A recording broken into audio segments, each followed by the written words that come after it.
What up, gang of lames? Carolina Jackpot time coming at you. It is Thursday evening. I hope everybody's doing good today. If you're new around here, give some consideration to staying true around here. Subscribe to the Carolina Jackpot channel where we do college football talk all year long. We have a heck of a good time doing it. And boy, we got a big show today with a lot of different topics that we need to discuss. But before we get into those, I want to take just a moment and observe the passing of arguably the biggest icon in professional wrestling history today, Mr. Terry Bollea, better known to the world as Hulk Hogan, passes away at the age of 71. Had a heart attack and several weeks of failing health, and unfortunately he passed away. An unbelievable figure in the world of professional wrestling. I would say that he and Ric Flair were probably the two that shaped the sport the most in the 80s and then into the 90s. I wasn't a huge Hulk Hogan fan growing up because that really just wasn't the wrestling that I grew up on. It wasn't largely televised around here. They never came here for house shows or matches. It just wasn't my thing, but I knew who Hulk Hogan was and respected him. And then into my 20s, when I kind of got into a little bit of a resurgence of watching professional wrestling, when the Monday Night Wars were going on and WCW and NWO and wrestling became cool again, and the Mr. McMahon and the Attitude Era stuff. He was, very pivotal in all of that. So he'll definitely be missed. But I can say he outlived a lot of his contemporaries. A lot of those folks lived, lives where there was a lot of drug abuse, a lot of abuse of their bodies. A lot of guys who looked like they'd live forever, died when they were 40. And look at Ravishing Rick Rude. Remember him? Remember what kind of body he had? Hell, he died in 2003. He's been passed away for a long time now, man. Those steroids and all that stuff, it just really got to a lot of these guys. And thank God, I think nowadays the drug scene in wrestling is nowhere near what it used to be. With the knowledge that they have now and the testing and all that stuff that's in place. So, condolences to his family and his many legions of fans there.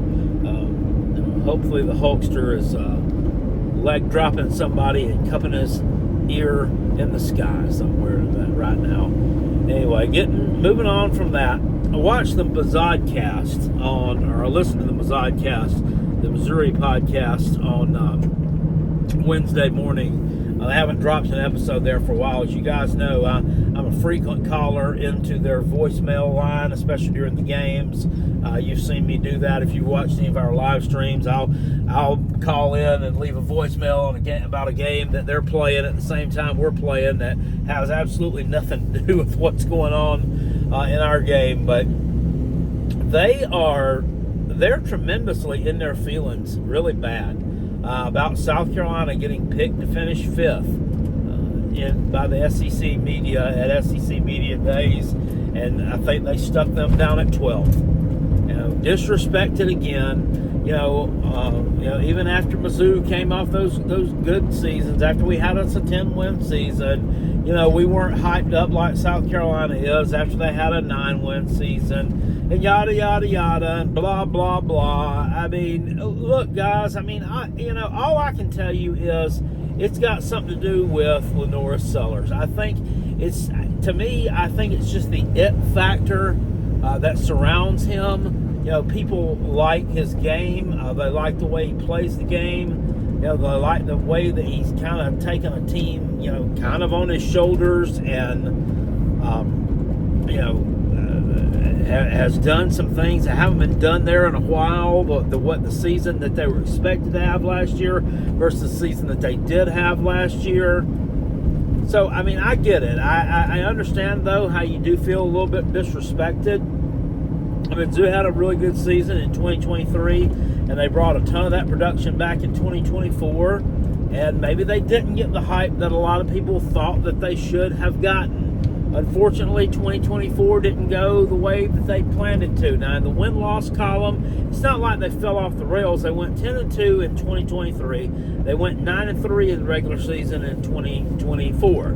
Right, but they faced a bevy of injuries there.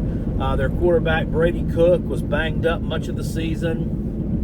I think their star receiver, Luther Burden, missed a little bit of time to injury as well. And the games that they lost, save the South Carolina game where we had to score a touchdown in the last minute to pull the thing out after we pretty much were dominating. We were up 21-6, and it was time to kind of put the foot on the throat and snap the neck off and put Missouri away. What South Carolina do, famously in South Carolina fashion, allows Missouri to claw back their way back into the ball game and take a lead late into the contest. But South Carolina just was not to be denied that day. The North Sellers was not going to let it happen. Rocket Sanders wasn't going to let it happen. They said, hell nah, not again. And it didn't happen. But they got blown out in their other two losses to good teams in Alabama and Texas A&M, both those games on the road.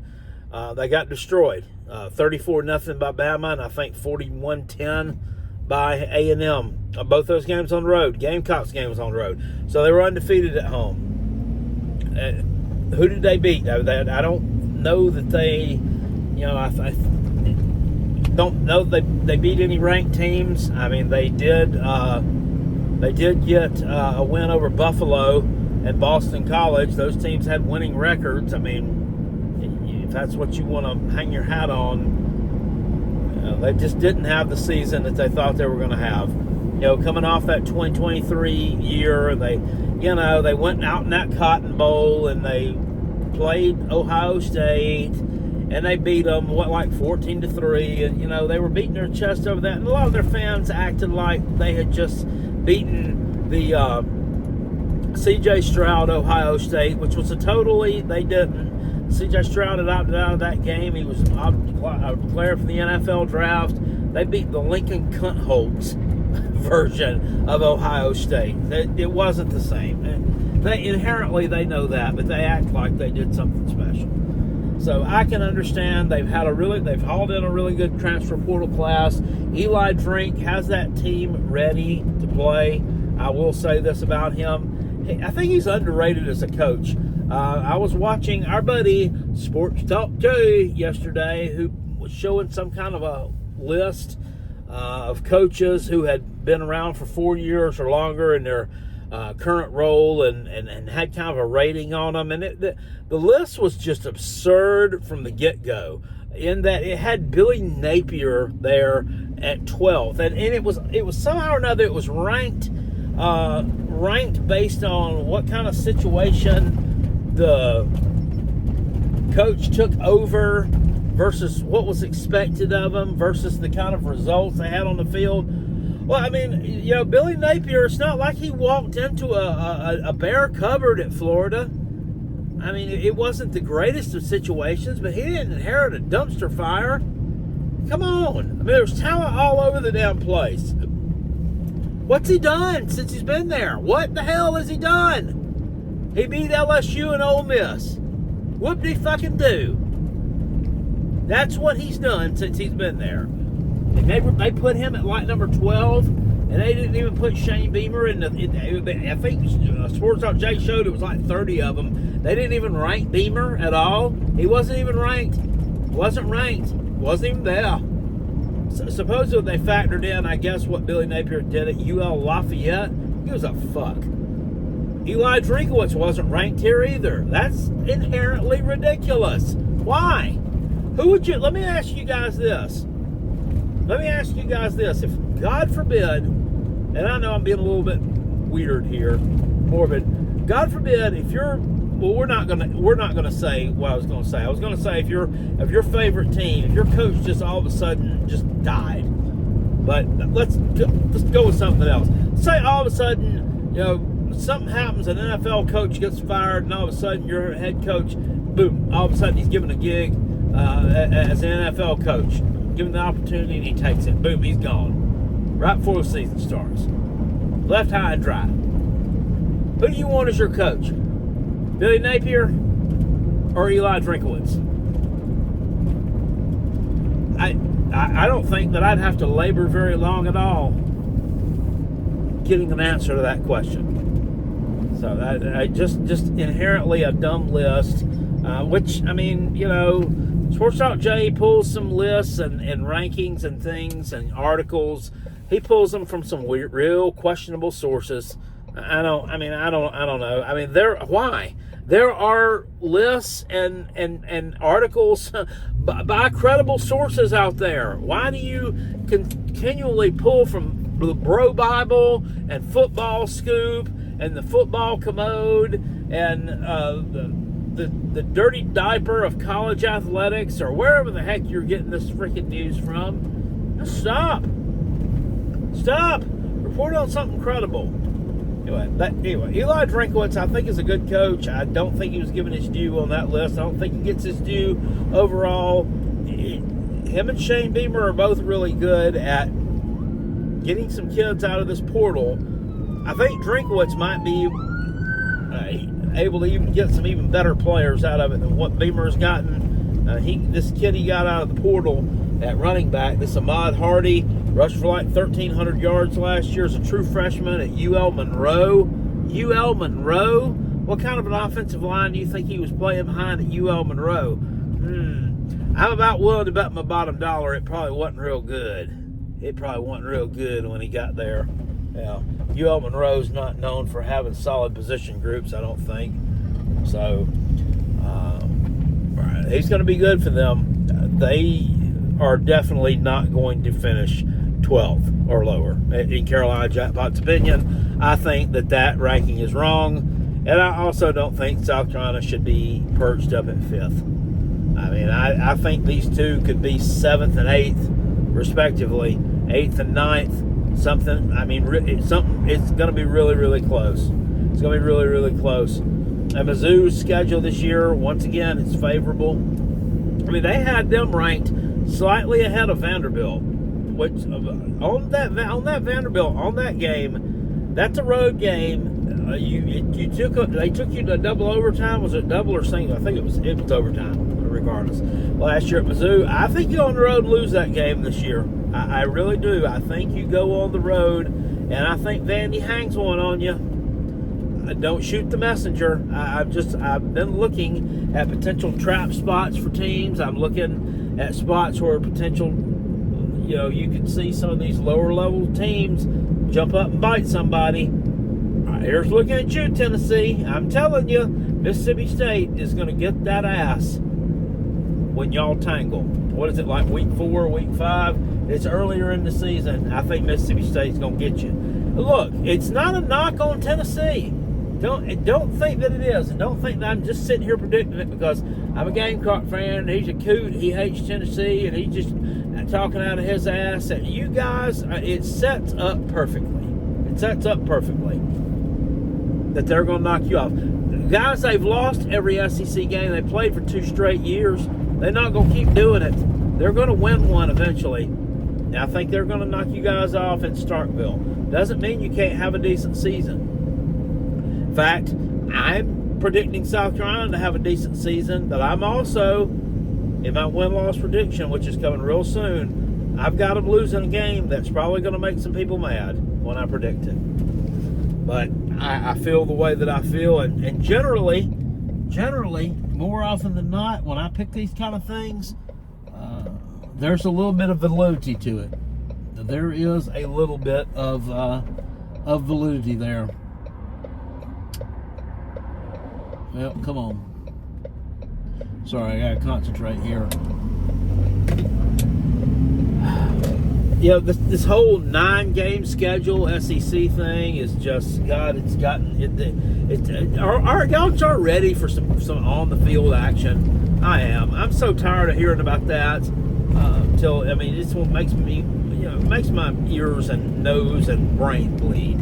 Okay, I'm in the camp of I want to see the SEC go to 9 conference games. Partly so everybody will stop bitching about it. Partly because I want to see some more good games. I mean, we all talk about,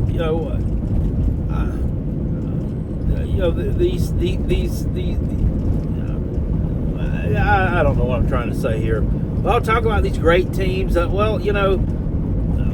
giving your team. You're saying, well, it's giving us another chance at a loss. Well, how about no? It's giving you another chance at a win. It's giving you another chance at a win because half the teams are going to win those, and half of them are going to lose them. I know that I didn't just come up with something there that was some huge revelation. Right. So one more conference game is not going to kill you. It's good for TV. It's good for money. It assures everybody of at least a decent matchup, if not a great matchup. And like Uncle Lou has said over on his channel, it'll help alleviate some of this, SEC scheduling craziness where you see teams that have not played at another team's home field, or vice versa. That team hadn't come to your home field in years. Some cases never. And I know with the scheduling model they've had here in 24 and 25, they tried to clean some of that up, but there's still work to be done out there. They weren't able to get it all in because they tried to preserve some of those rivalries, like that Auburn-Georgia rivalry, that Georgia-Florida rivalry. And you got all these rivalries that they want to try to keep, like the Tennessee-Alabama rivalry and the Tennessee-Vandy rivalry. A lot of them's got two rivals, and they tried to keep all that stuff intact and getting all of those kind of weird games where teams haven't played in years all scheduled just proved, I guess, something that they just weren't able to do.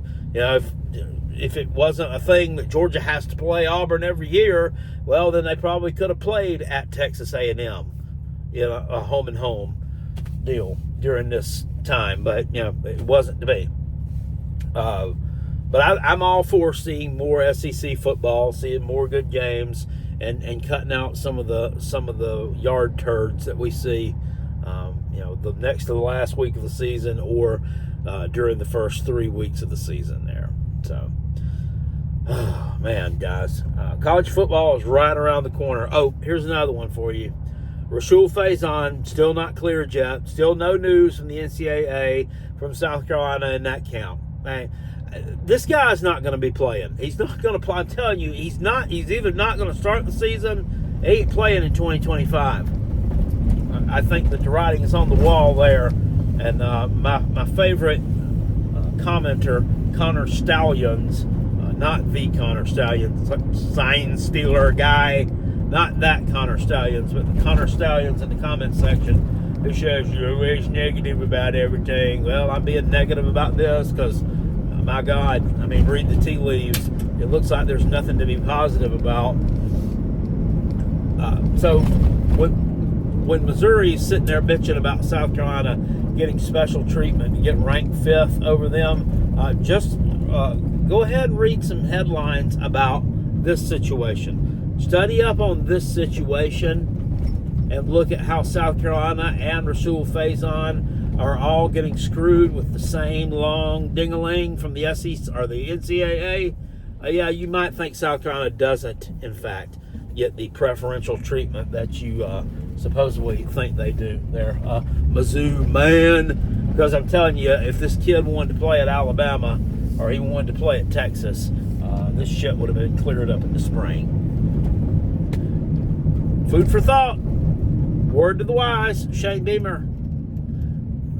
As satisfied as I have been with the things you've done, transfer portal wise, development wise, in the past, let's not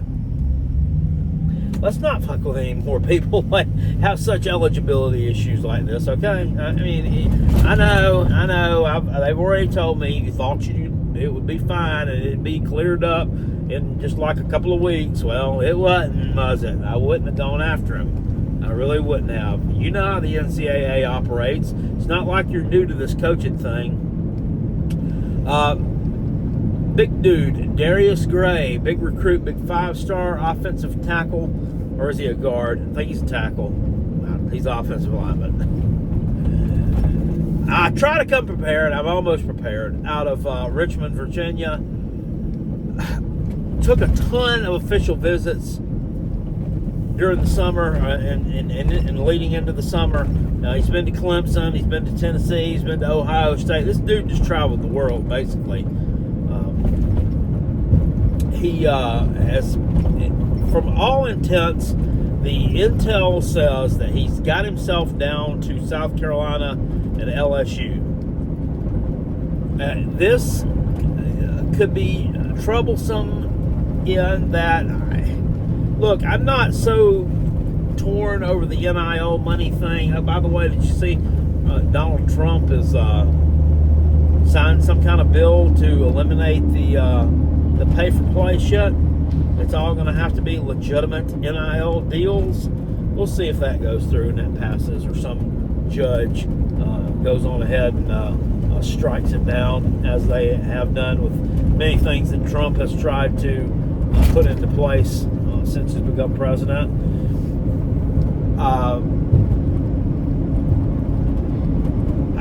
NIL deal, I don't know how that's all going to come into play. One thing, though, that does work in LSU's advantage, which their offensive line coach's name is Brad Davis,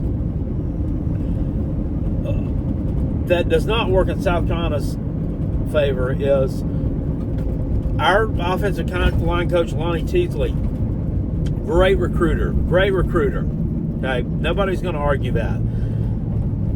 The proof, though, has got to be in the pudding, and so far the pudding has not gelled. It just has not gelled over on the top.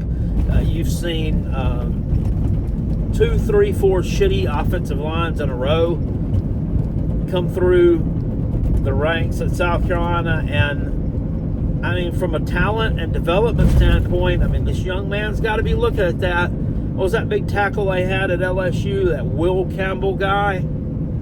I mean, what was? I mean, he had some insane stat.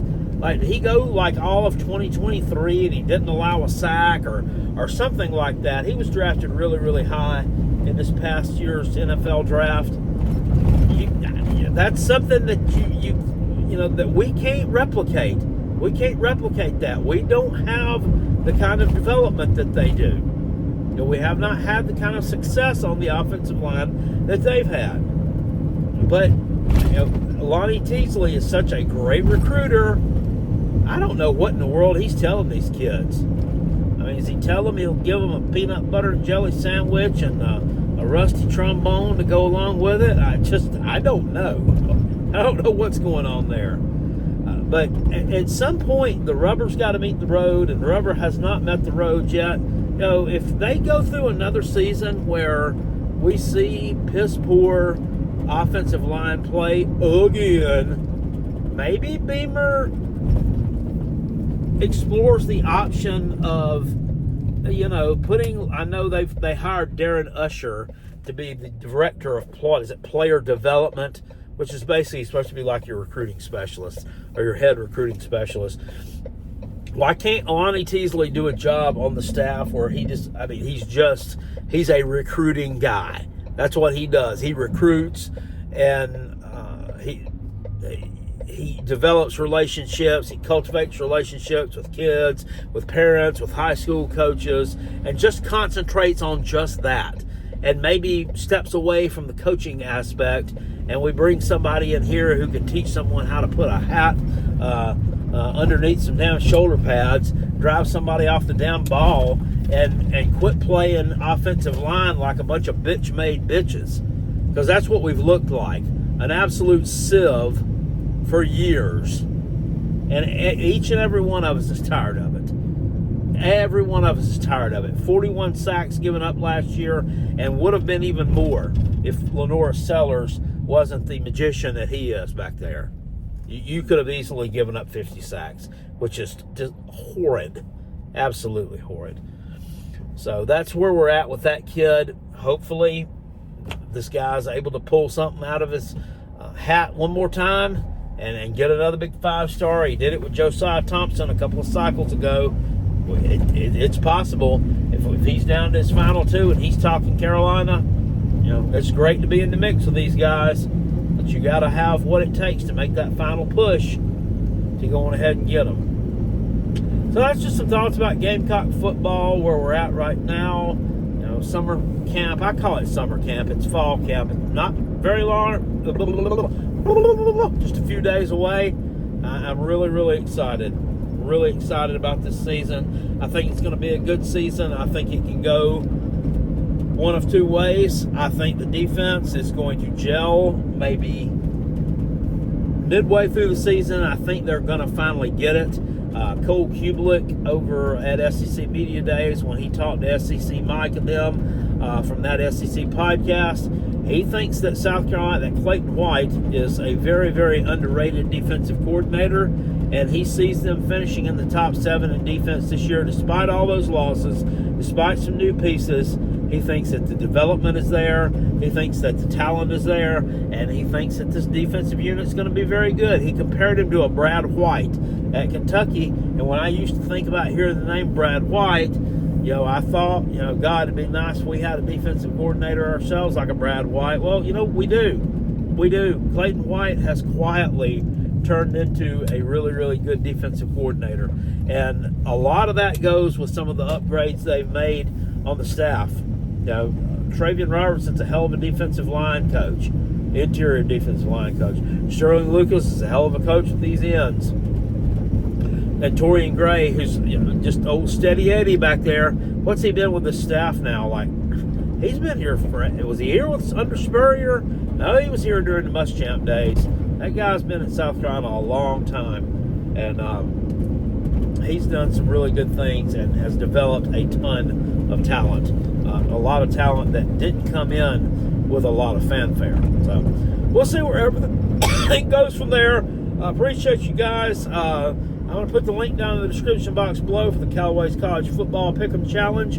Make sure you get into that as soon as you can. Remember, we're going to need your $20 sent to Carolina Jackpot. We're going to need what you want to be called on the leaderboard, whether if you're a Tennessee fan, if you want to be called Big Ball John 79 or whatever, and then your email address, a good email address for you. Make sure that you spell it correctly, because Rob's going to email out the pick'em forms every week to everyone to make it a little bit easier, so you don't have to navigate that website to try to find your picks every week. Just make sure that you put it, double check it, make sure it's spelled correctly and the grammar is all there and all that good stuff. And it's not going to be shared with anyone either. We kind of looked at some things there when we were setting this form up to make sure that we could CC everyone that's in the Pick'em Challenge, and when we CC everyone, that's going to be in a folded type form, meaning that normally when you CC an email, everybody's email address that the email was CC'd to pops up there. Well, they're not going to pop up. It doesn't show that. That's kind of it. I don't think that anybody's going to pull up that and go attacking someone on the internet in that fashion. But you never know. Stranger things have happened, and some people are funny about getting their personal stuff put out there. So we've went to great lengths to make sure that you're safe from all the internet boogeymen that are out there. So anyway, I'll see you guys later on. Appreciate you. Peace, and I'm out of here. Go Gamecocks.